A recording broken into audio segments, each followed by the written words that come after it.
positif. Nah, kemudian detail-detail lainnya nanti akan saya share di pertemuan lanjutannya sehingga teman-teman bisa mendapatkan secara kompleks. Oh, ternyata kalau misalkan kita bisa buat sekali event besar gitu ya. Kemudian tapi kita harus bisa mengutamakan potensi kreativitas dari teman-teman terlebih dahulu. Kalau misalkan mau datangin bintang tamu gimana, Kak? Gitu. Bintang tamu boleh. Selama itu manfaatnya memang benar-benar bisa memaksimalkan dan ada pendukung dananya. Jadi kalau dari teman-teman semua ternyata, oh, eh, tim kami dance-nya hebat, nyanyinya hebat, kemudian koreografinya hebat. Kalau sudah merasa punya kompetensi seperti itu, justru dari bakat kalian bisa menjadi bintang. Dan ini sudah kita lakukan di Indofringe tahun 2023, di mana ada kebutuhan dari suatu kegiatan acara di salah satu mall besar di Jakarta, dan menjadi minat khusus dari salah satu akademisi marketing development, yaitu Mark Plus Education, mengundang Indofringe dan talent-talentnya untuk perform di kegiatan Mark Plus Education di salah satu mall besar. Sehingga apa yang didapat keluar dari lingkungan sekolah, sudah masuk ke publik. Nah, di situ wadah-wadah itu yang akan kita harapkan bisa menjadi mutualisme yang berkelanjutan. Oke, selanjutnya mengenai modul. Ini nanti akan dijelaskan detail di pertemuan selanjutnya, yaitu jenis-jenis sponsorship, ada sponsorship olahraga, budaya dan seni, kemudian ada yang sponsorship sifatnya amal, kemudian ada yang memang pendidikan. Nah, ini nanti kita akan bedah di pertemuan selanjutnya. Kemudian media dalam sponsorship itu apa sih? Nah, di sini dalam sebuah manajemen festival ada yang namanya media komunikasi. Bagaimana bisa memberikan penjelasan kepada publik, kepada mitra yang akan mendukung, bentuk yang akan didapat kerjasamanya itu apa sih? Manfaat yang didapat oleh mitra apa sih? Seperti itu. Nah, jadi karena kalian semuanya punya handphone, itu menjadi salah satu media apa? Ada yang bisa jawab? Media apa? Media komunikasi mungkin. Ya, betul. Media komunikasi. Kemudian ada lagi? Media promosi. Betul. Ada lagi?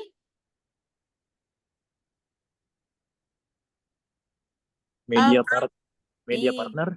Iya, media partner. Media partner yang bisa kita kerjasamakan, kita maksimalkan untuk bisa menjadi komunikasi kita ke semua mitra. Nah, ini pemanfaatannya untuk sosial media, pemasaran, kemudian iklan, kemudian juga bisa meningkatkan efektivitas sponsorship mitra atau industri atau perusahaan untuk bisa menerjemahkan itu seperti apa sih? Oh iya, berarti kalau saya ngasih dukungan nih ke kegiatan ini, misalkan mau kasih dukungannya 50 juta, seperti itu. Oh, berarti dengan 50 juta itu anak-anak jadi tahu produk saya. Anak-anak jadi tahu perusahaan saya. Kemudian bahwa dengan kegiatan ini juga mendukung, mendukung generasi muda untuk bisa lebih mengenal industrinya. Kemudian apalagi berinteraksi dengan audiens. Kalau dengan media digital, jadi sudah bisa lihat tuh, oh iya pada saat lagi nari-nari itu ada yang bawa botol minumannya punya siapa begitu. Mungkin tema sportif, kesehatan. Oh, ternyata produknya misalkan Pocari Sweat gitu. Oh, ternyata dari ini dia bawa atribut-atribut dari produk minumannya yang sehat seperti itu atau makanan.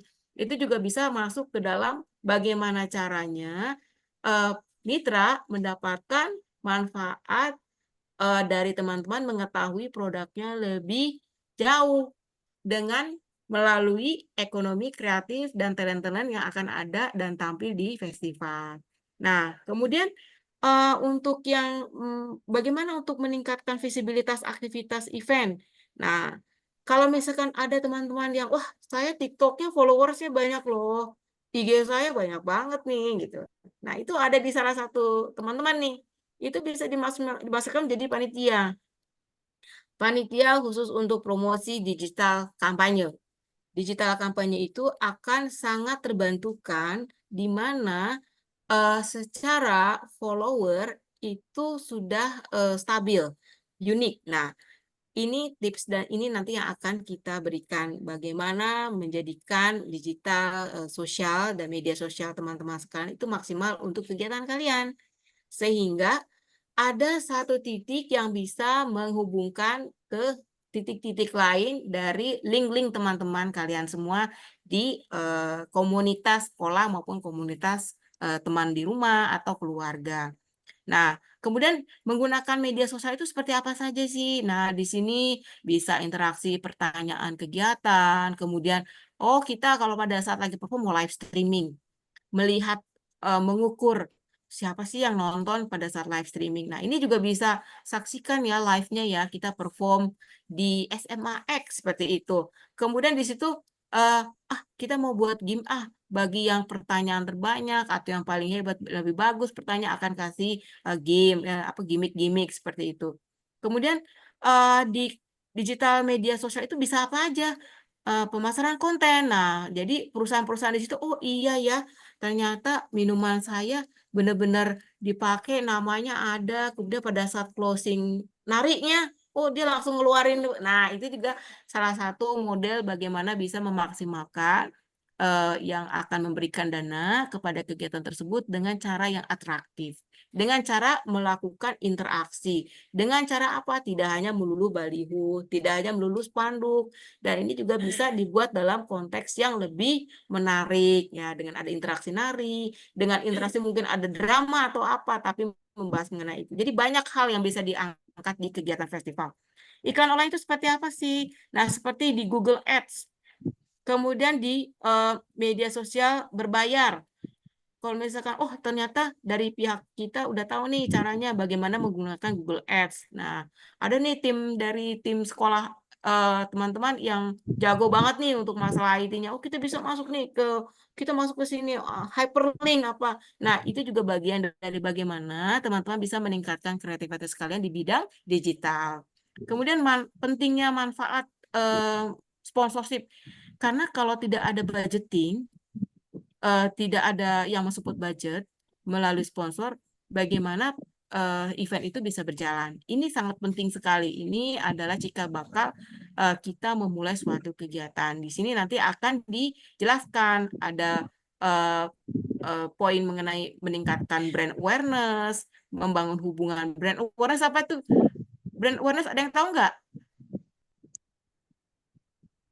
Ada yang tahu nggak brand awareness? Kurang tahu, Bu. Oh, kurang tahu. Kalau gitu, saya kasih tahu ya. Brand awareness itu kalau misalkan nih, Daniel, oh Daniel mau punya brand, misalkan brand itu apa sih? Merek. Misalkan Daniel botol. Kemudian Daniel ini ingin brandnya atau mereknya Daniel botol, misalkan Daniel jual tumbler ya gitu.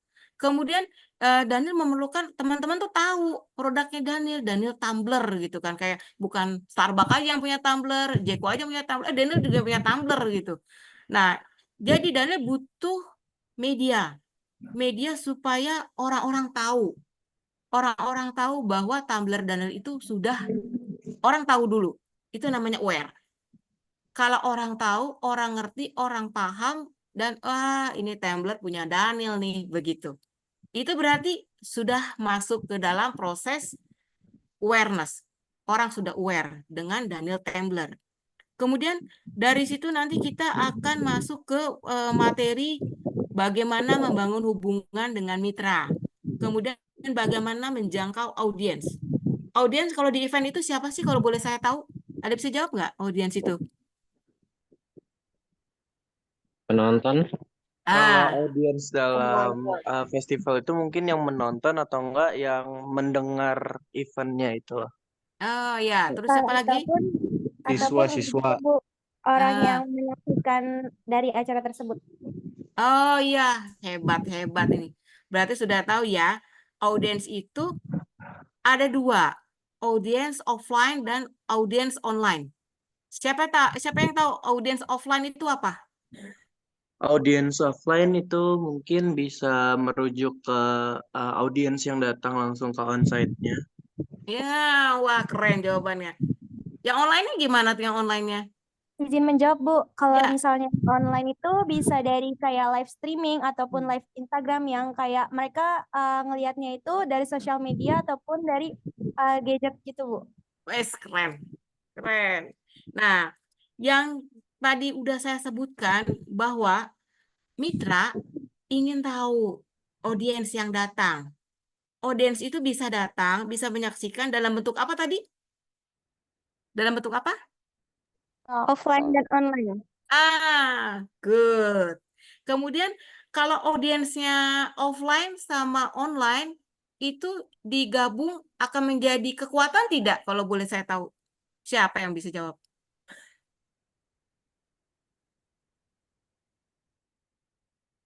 Kalau izin menjawab, kalau Ya. menurut saya itu dapat dikatakan kekuatan karena itu sendiri berarti kalau apa digabung itu kan berarti banyak ya, Bu. Berarti itu kayak branding kita tuh berhasil untuk menarik orang-orang datang ke acara kita gitu. Yes. Aplaus dulu Mas Vicky. Nah, ini saya rasa ini sudah paham teman-teman bagaimana bisa memaksimalkan kegiatan melalui dua alam nih. Alam darat dan alam online gitu ya. Nah, di sini ada beberapa poin-poin nilai-nilai lebih. Nilai lebih yang bisa didapatkan oleh mitra maupun sekolah teman-teman sekalian. Di sana pada saat kegiatan orang akan tahu bahwa penyelenggaranya itu berhasil atau tidak menghimpun audiens secara offline. Selain offline, apakah bisa ditransform real time orang yang terlalu jauh bisa juga menyaksikan? Ya, tadi jawabannya hebat semua. Nah, yang poin keempat adalah meningkatkan kepercayaan. Meningkatkan kepercayaan itu seperti apa sih? Nah, apabila semua kegiatan berjalan yang tadi sudah direncanakan dari hulu dan sampai hilir terukur, mengukurnya seperti apa sih? Mengukurnya yang kita ketahui itu sekarang adalah KPI, Key Performance Indicator. Sukses tidaknya sebuah kegiatan harus ada indikatornya. Nah, indikator itu apa sih? Yang tadi betul tuh teman-teman yang sudah diwakili. Oh iya, audiensnya ada yang datang melalui offline, online-nya banyak, follower TikTok-nya banyak. Jadi semakin banyak TikTokers di sekolah kalian tuh yang nonton dong ke sekolah aku atau nonton dong dance grup kita, nonton dong tari kelompok topeng kita. Itu semakin semakin akan bisa membuat bahwa kesuksesan promosi melalui social campaign atau sosial media. Oke, selanjutnya mengenai metodologi pelatihan. Nanti kita ada case study ya. Di sini nanti kita akan bedah pemetaan industri, ada perusahaan-perusahaan yang kita petakan, ada perusahaan retail, perusahaan transportasi, perusahaan travel and tourism, perusahaan FMCG. Nah, sedikit ya. Retail itu kalau yang kalian dapetin di salah satu offline store ada kalian bisa dapetin kosmetik gampang, kalian bisa dapetin obat di mana aja, kalian bisa dapetin instan di mana itu namanya retail, bisa didapatkan dengan mudah di namanya retail store. Kemudian kalian bisa mendapatkan pulsa, nah pulsa itu juga bagian dari retail. Kemudian kalian juga, oh saya mau nambah data nih, nah itu juga termasuk retail. Nah itu juga bisa didapatkan dengan mudah di retail shop atau online shop. Nah sekarang ini kalau kita bedakan ada shop yang bisa yang menjual produk-produk retail. Kemudian yang kedua adalah perusahaan transportasi. Seperti penerbangan, roda 2, roda 4, sewa mobil. Nah, ini nanti kita akan lebih detail ya ke depannya kita di pertemuan keduanya. Nah, ada perusahaan travel, nah ada travel yang sekarang jasa travel ya, seperti Traveloka, Tiket.com itu juga salah satu jasa pergi-pergi. Kemudian juga ada Booking.com. Nah, itu juga salah satu perusahaan bagian dari perusahaan support travel dan tourism. Kemudian perusahaan FMCG apa sih? Nah, jadi ini FMCG itu makanan atau minuman yang kalian akan dikonsumsi setiap hari. Minuman, makanan, kemudian juga ada perusahaan-perusahaan pembiayaan atau digital, ada perbankan. Digital itu seperti apa sih? Nah, perusahaan digital itu misalkan ada aplikasi bayar, kemudian perbankan. Nah, ini banyak case study nanti yang akan kita masuk ke dalam pertemuan kedua. Nah, kemudian ada coaching klinik. Nah, coaching klinik itu apa sih? Nanti kita akan trial bagaimana membuat proposal. Nah, proposal itu platformnya yang pertama mengenai kegiatan Indofriends di sekolah kalian. Kemudian nanti ada jenisnya apa sih? Apakah khusus untuk stand up comedy? Apakah khusus untuk modern dance? Nah, oh ternyata ada 3 kegiatan. Nanti kita akan petakan banyak yang lebih dominan itu yang mana. Nah, nanti kita akan pemetaan demografi, usia, lokasi ini mengenai bagaimana orang mengenal festival yang dilakukan di sekolah teman-teman. Kemudian digital engagement seperti apa sih? Tadi yang sudah disebutkan oleh teman-teman kalian representatif bahwa akan ada kegiatan offline, tapi online ini bisa loh lihat. Itu namanya digital engagement. Kemudian bagaimana perusahaan-perusahaan itu bisa masuk nih ke kegiatan kita? Berarti kita harus bisa memaksimalkan audiens. Kita harus bisa memaksimalkan kegiatan kita menarik. Followernya udah banyak atau kita sudah punya ekosistem. Nah, ekosistem itu seperti apa sih? Ya, ekosistem adalah yang satu entity yang dibentuk. Entity itu apa sih? Entity itu kelompok yang dibangun dari hasil kerja tim menggandeng teman-teman lainnya dari sekolah-sekolah lainnya untuk sama-sama melakukan kegiatan bersama dan mendapatkan mutualisme bersama seperti itu. Nah, perusahaan-perusahaan yang akan bisa membantu kerjasama dengan sekolah-sekolah untuk pelaksanaan festival itu apa saja sih?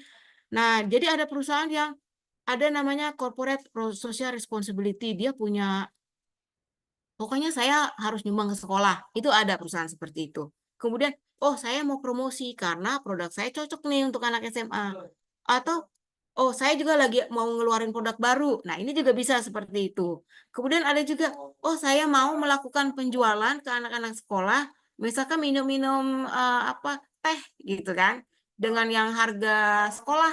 Nah, atau mungkin ada yang mau jualan tapi bentuknya adalah ini dia bentuknya transaksi di tempat. Nah, itu berarti mereka akan memaksimalkan audiens dan sekolah teman-teman sekalian untuk bisa menjadi bagian dari tools. Tools itu apa? Tools marketing mereka. Nah, kemudian kita akan melakukan practicing nih. Practicing itu apa saja nanti akan ada setelah membuat proposal, nanti kita pengiriman proposal dari pemetaan case study perusahaan-perusahaan yang sudah kita petakan. Kemudian nanti kita akan lihat nih teman-teman, Bu, saya mau datang langsung. Oh iya, silakan gitu. Jadi harus diinventarisir di sekeliling sekolah itu ada perusahaan apa sih? Kemudian ada pabrik apa sih? Kemudian dari keluarga ternyata dia dari perbankan gitu, minta bantuan tante, mama, papa, yang lainnya untuk bisa membantu proyek teman-teman bisa terlaksana dengan baik. Nah, setelah itu apakah perlu presentasi? Oh, perlu.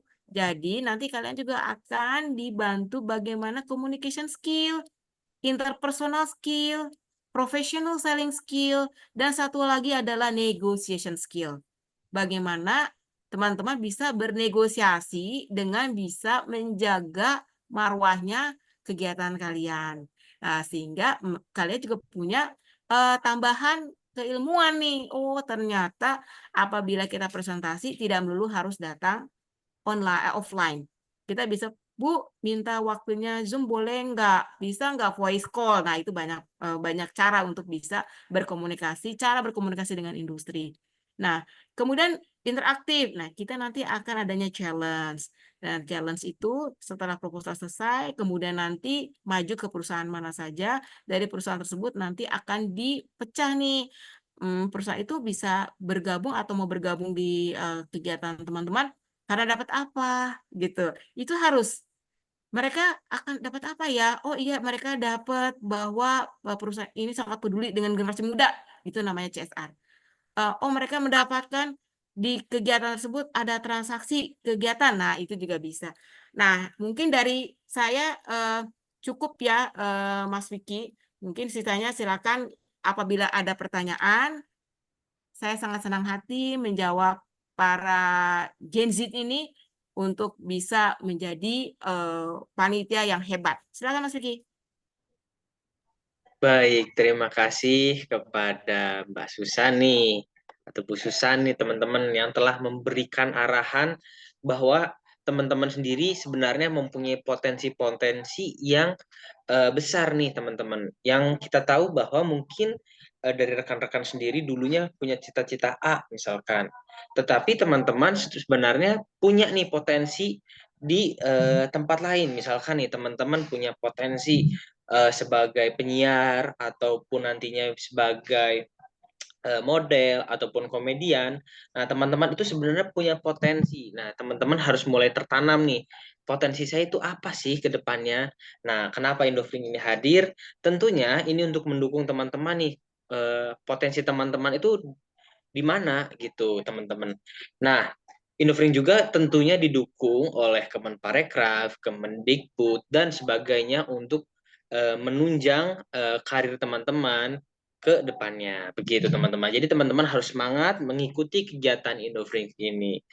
Nah, mungkin dari teman-teman nih, tadi saya dengar udah banyak sekali antusiasnya, keren-keren nih, udah mulai ngerti nih. Nah, bagi teman-teman yang mungkin masih ada pertanyaan, kita buka sesi Q&A. Teman-teman boleh nih, ada yang mau bertanya tidak? Kak, saya mau bertanya juga. Baik, boleh mungkin di raise hand satu-satu biar kita sebut dulu. Eh,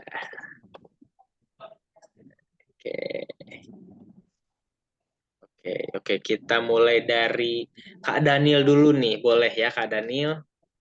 Selamat sore Kak Daniel, mungkin ada yang ingin ditanyakan? Selamat sore Kak. Jadi saya ingin bertanya, kan tadi kan kita sudah membahas terkait sponsorship ya Kak.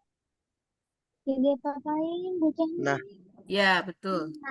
Nah, untuk kita mendapatkan jaringan atau relasi menuju ke sponsorshipnya ini efektifnya bagaimana ya caranya? Soalnya saya waktu mengurusi event dulu itu memiliki kendala saat menjangkau sponsorship gitu, Kak. Terima Oke. kasih. Ya, terima kasih Kak Daniel. Mau Baik, ditampung dulu atau langsung dijawab nih, Mas Vicky? Oh, mau mungkin ditampung dulu. satu-satu dulu ya Mbak, biar efektif gitu. Oke, langsung jawab berarti ya. Ya, satu-satu dulu. Oke, terima kasih nih Kak Daniel ya. Ini luar biasa pertanyaannya. Memang bagaimana menjangkau sponsorship lebih efektif? Yang pertama, produk kita bagus atau tidak, event kita bagus atau tidak, ya. Jadi ada beberapa poin yang harus kita memahami sebelum kita menjelaskan ke pihak ketiga. Pihak ketiga ini dalam arti kata, misalkan dari eventnya misalkan di RT RW ya, Kak Daniel ya.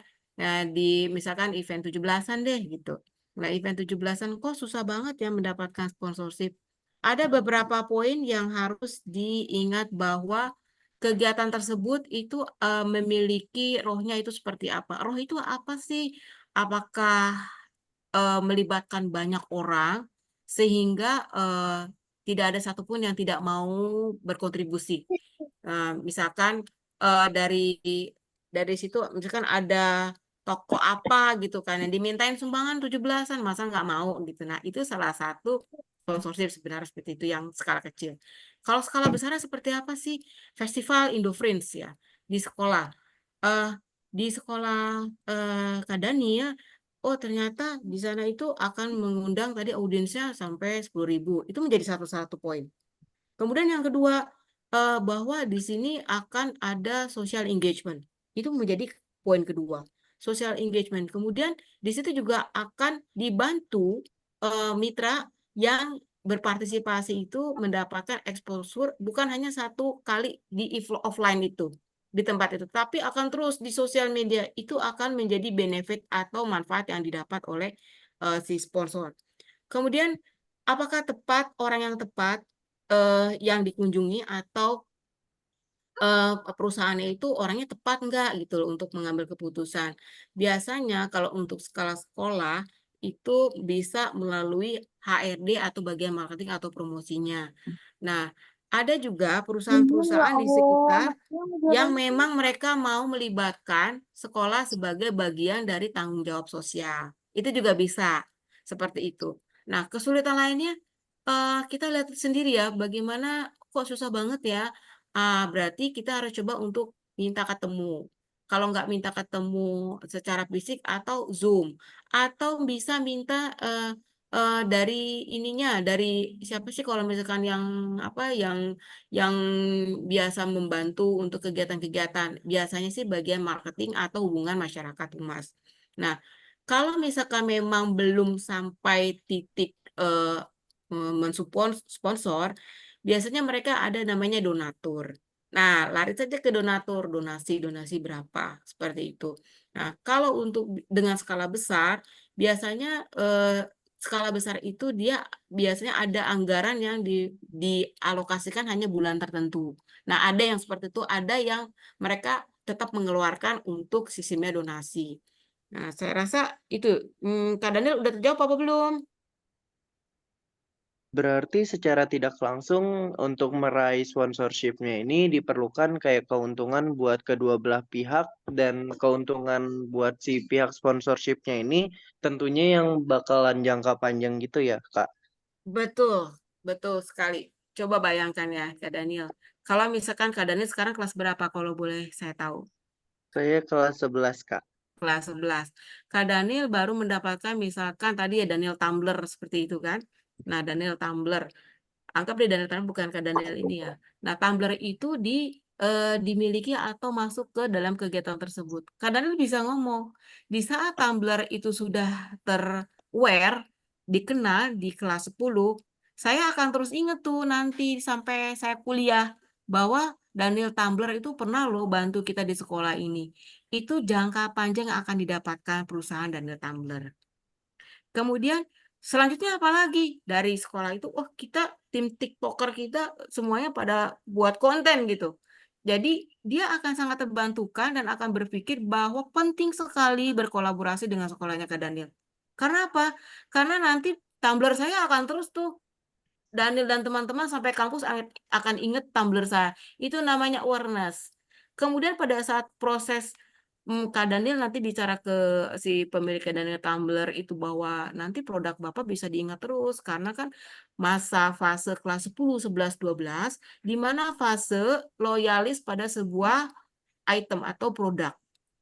Ini sudah secara secara apa namanya kalau misalkan sekarang kan belum punya pekerjaan kan, tapi kalau misalkan sudah punya gaji sendiri apa sendiri, jadi sekarang kondisinya sudah tahu itu. Nanti kalau sudah Kak Danielnya sudah kerja kan udah paham, oh dulu dia bantu. Nah, ini ada kecenderungan eh, ingatnya tuh sampai nanti ke depan sampai teman-teman juga sudah bekerja dan akan ingat terus itu masa SMA itu masa-masa yang paling bagus untuk sponsorship atau perusahaan itu masuk ke dalam kegiatan. Nah, kemudian di sisi lain untuk bisa mendapatkan keyakinan mereka bisa mendapatkan apa keuntungan yang panjang, keuntungan itu bukan hanya penjualan ya, tetapi apabila si Daniel Tumbler ini mau melakukan penjualan melalui TikTok-nya punya temannya Kak Daniel, misalkan Joe, misalkan Siti, begitu kan, dia akan bisa memaksimalkan sebagai agregator. Itu ke depannya, itu hal-hal yang sangat sangat logis sekali yang bisa diterapkan di digitalisasi ini. Terjawab atau tidak, Kak Baik, Daniel? Kak. Baik, Mm-mm. Kak. Berarti itu sama aja kita membantu secara soft branding ya, Kak. Iya, betul sekali. Baik, Kak. Terima kasih Ya, sudah terjawab. ya, pertanyaan cerdas. Baik, terima kasih kepada Bu Susan dan juga kepada Kak Daniel atas pertanyaannya yang mungkin ini menjadi ilmu bagi teman-teman lainnya. Yang mana mungkin ada sedikit tambahan juga dari saya, apabila sulit menjangkau ketika kita membuat event, kita harus juga memperhatikan nih eventnya itu seperti apa, sponsornya seperti apa, karena harus saling berkesinambungan. Sebagai gambaran mungkin ketika ada contoh nih, ada event kemarin yang ramai itu Randy Pangalila lawan KKJ, itu kan event juga termasuknya. Nah, jangan sampai sponsornya itu kayak alkohol dan sebagainya, itu nggak sinkron. Nah, itu agak sulit begitu. Makanya harus diperhatikan juga saling berkesinambungannya seperti itu Kak Daniel. Nah, mungkin di sini ada pertanyaan lagi dari Rizal SMA N1 Jakenan. Selamat sore Kak Rizal. Boleh nih. Sore, apa- Kak. Izin perkenalkan diri, saya Rizal dari SMA Negeri 1 Jakenan. Dalam menjalankan sebuah event, pasti kan butuh kerja sama tim yang baik kan, Pak. Sekaligus profesionalitas kan. Karena tanpa itu kan dalam melaksanakan event tuh, ketika koordinasi dari kerjasama itu tidak bisa berjalan dengan baik kan. Betul. Yang ingin saya tanyakan, bagaimana cara membangun kerjasama antar perorangan dengan chemistry yang baik dan dapat meningkatkan profesionalitas dari dalam diri masing-masing. Oke. Mas Rizal ya, Kak Rizal ya. Langsung jawab boleh Mas Vicky izin? Silahkan Bu Susan. Profesional dalam sebuah kepanitiaan atau teamwork itu penting untuk bisa membangun tim yang solid. Kalau solid itu bagaimana sih menciptakan supaya solid ya? Konsekuensi menjadi sebuah bagian dari kepengurusan itu harus dikembalikan, potensi masing-masing harus dilihat dulu. Jadi kalau passionnya dia sebagai orang desain, jangan ditaruh bagian sponsorship. Jadi nanti dia dilema. Jadi kalau misalkan memang yang talk aktif, yang sangat ramah, kemudian banyak ketemu orang juga bisa bisa membawa suasana lebih enak. Nah, itu cocok ditaruh di sponsorship. Kemudian ada yang punya potensi dia memiliki skill IT seperti itu. Kalau skill IT, oh berarti kita taruh aja nih untuk bagian di urusan untuk upload. Nah, itu bagian ke humas atau bagian dari digital campaign. Atau ada yang, wah ini dia koneksinya bagus nih, dia tahu tempatnya, wah sound system, dia tahu toko ini. Nah, berarti tahunya ditaruh perlengkapan. Oh, dia paham sekali nih kalau misalkan ngedesain, dia punya bakat untuk gambar atau apa. Ditempatkan di bagian kreativitas khusus acara. Nah, kemudian siapa yang cocok menjadi leader atau apa namanya ketua pelaksana itu yang punya jiwa leadership, bisa mengayomi baik yang tim yang punya potensi-potensi khusus itu bisa satu kata untuk bisa mencapai satu kesepakatan bahwa goal kita adalah ini.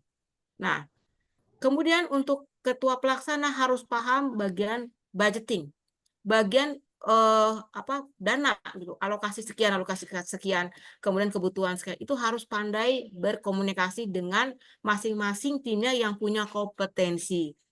Seorang ketua pelaksana dalam sebuah kegiatan itu harus memahami alur dan dari hulu sampai hilir ini akan seperti apa. Kemudian pembagian tugasnya siapa nih yang cocok atau yang kurang. Nah, bisa jadi ada yang dari OSIS, ada yang bukan anggota OSIS, tapi dia punya kompetensi begitu. Kerjaannya misalnya tiap hari bawa kamera atau apa, bisalah jadiin tim tarik seperti itu. Kemudian ada yang satu tiap hari bawain dagangin apa terus, itu bisa jadiin tim sponsorship. Kemudian ada yang setiap hari menggambar terus ajak begitu. Karena bisa jadi itu akan bisa membawa pride-nya menjadi salah satu tim yang solid. Nah, siapakah yang harus menjadi ketua pelaksana adalah yang memiliki jiwa mengayom, memimpin teman-temannya dan tidak emosi. Begitu. Sudah terjawab belum Mas Rizal? Kak Rizal? Berarti kayak dari leadership-nya itu sendiri tahu bakat dari masing-masing anggotanya gitu untuk membentuk tim yang baik gitu ya, Kak.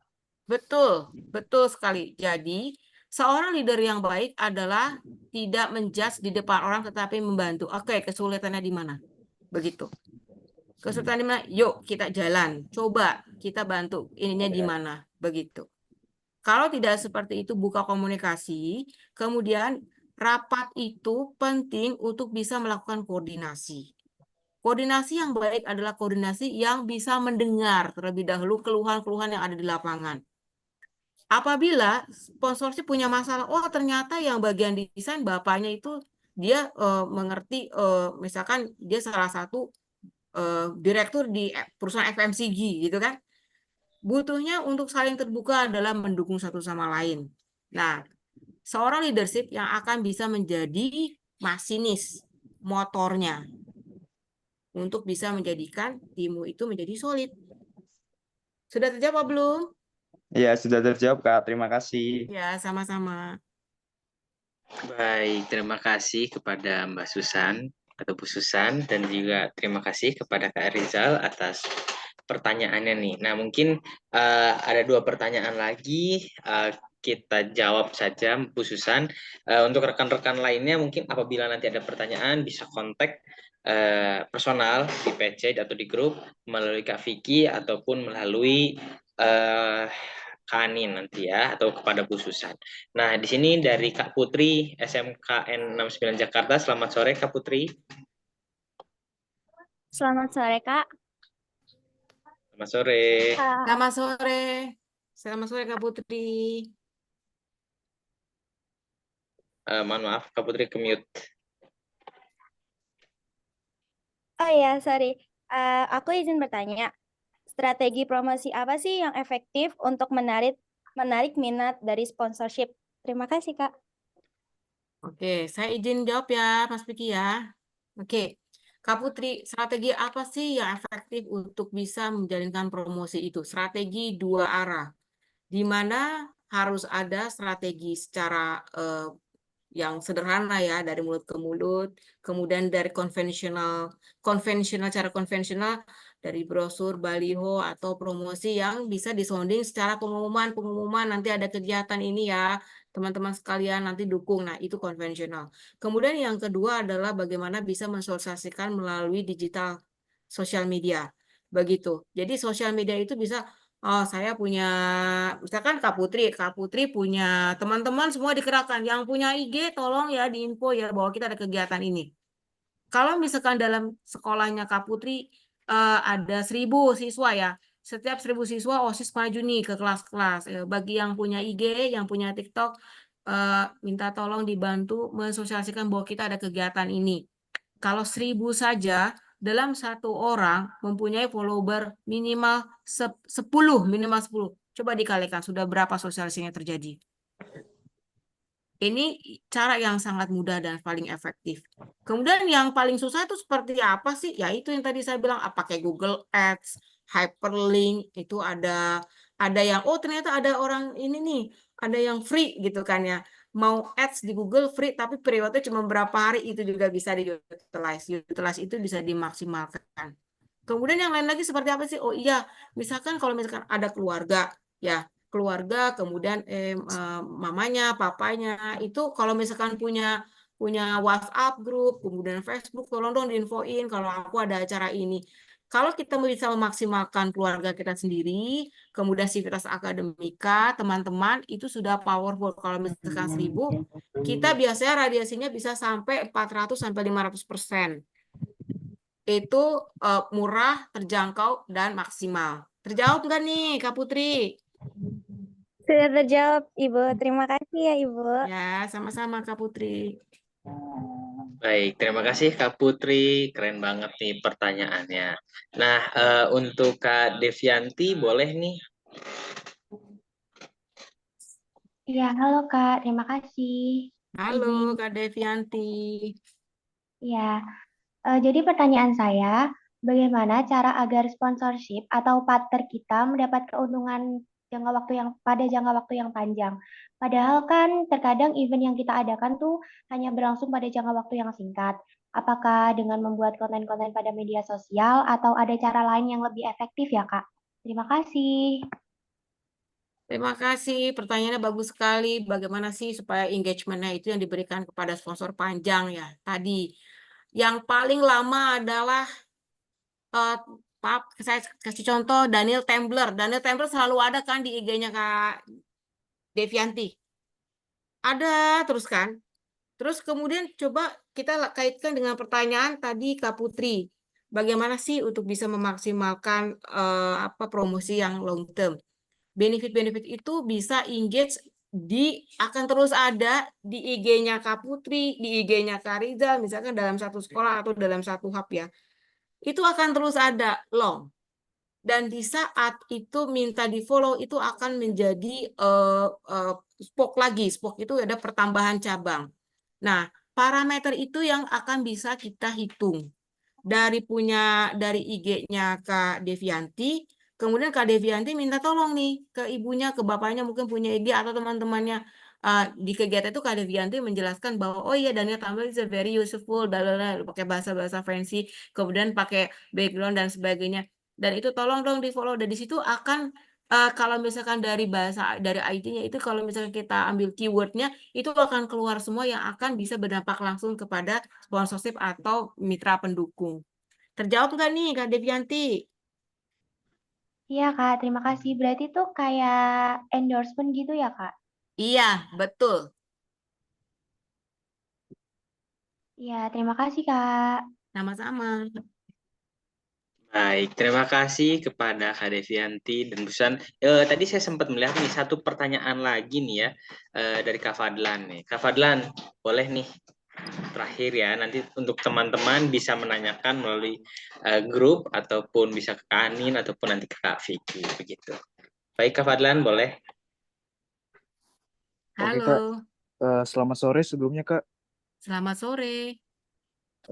Saya memiliki satu pertanyaan, Kak. Kan setiap saya ingin mengajukan sponsorship, nah itu tuh yang paling ribet di bagian perizinan di pihak sekolahnya, Kak. Nah, bagaimana cara kita tuh supaya mendapatkan simpati dari pihak sekolah ini, Kak? Begitu. Sekian, terima kasih, Kak. Oke, terima kasih Kak Fadlan, masalah simpati ya. Nah, kenapa minta izin ke sekolah sulit begitu? Sekarang yang menjadi pertanyaan jenis kegiatannya itu akan berdampak seperti apa?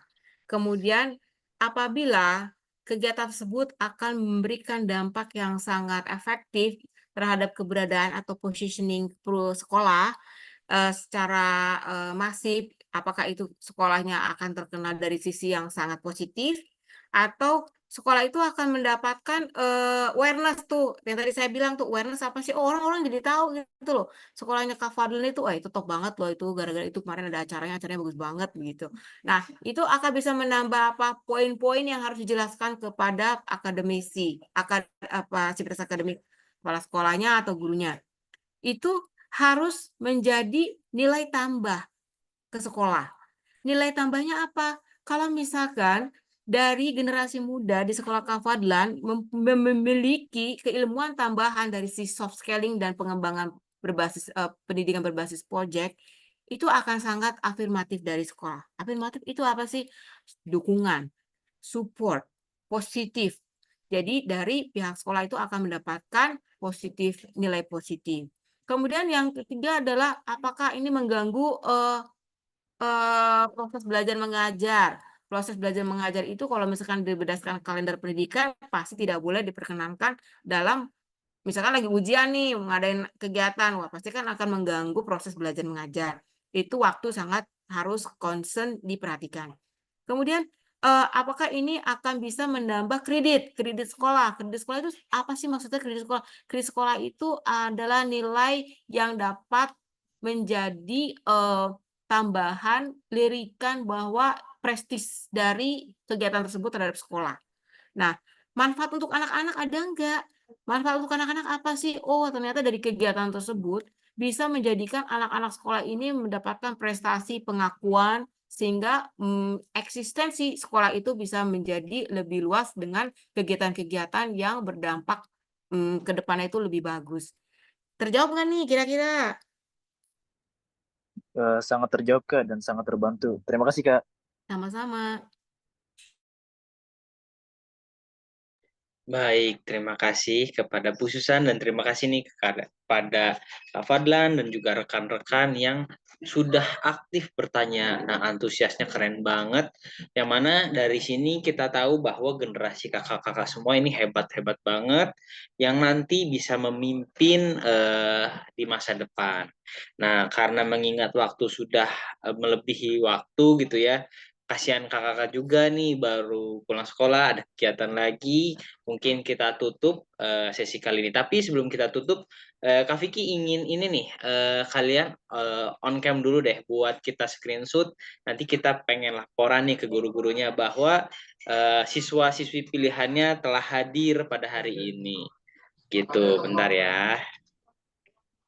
Kita screenshot dulu sebentar. Di sesi 1 ya, kita screenshot dulu sebentar. Oke. Oke, sepertinya ada yang belum on cam. Kita tunggu nih, ada Kak Fadlan, Kak Oppo A57, Kak Sultan. Sebentar ya, di page 1 dulu. Bergaya. 1, 2, 3. Oke. Oke, nah selanjutnya. Nah, di set 2 mulai bergaya. Kita pilih 1, 2, 3.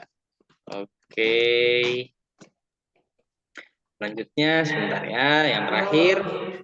Oke, 1, 2, 3. Oke, udah teman-teman. Baik, untuk teman-teman yang telah hadir pada hari ini. Boleh satu gak, Mas Vicky? Boleh. Untuk penutup nih, saya cuma minta 3 kali. Semangat, semangat, semangat. Ikut Ayo. hitungan saya ya. Boleh 1, 2, 3. Semangat. Oke, selamat sore. Selamat Terima sore kasih. kepada rekan-rekan. Oke, baik kita tutup dan mohon maaf apabila ada salah-salah kata dari tim Endofins kepada rekan-rekan dan terima kasih karena telah berkenan hadir pada hari ini. Selamat sore. Assalamualaikum warahmatullahi wabarakatuh. Terima kasih semua.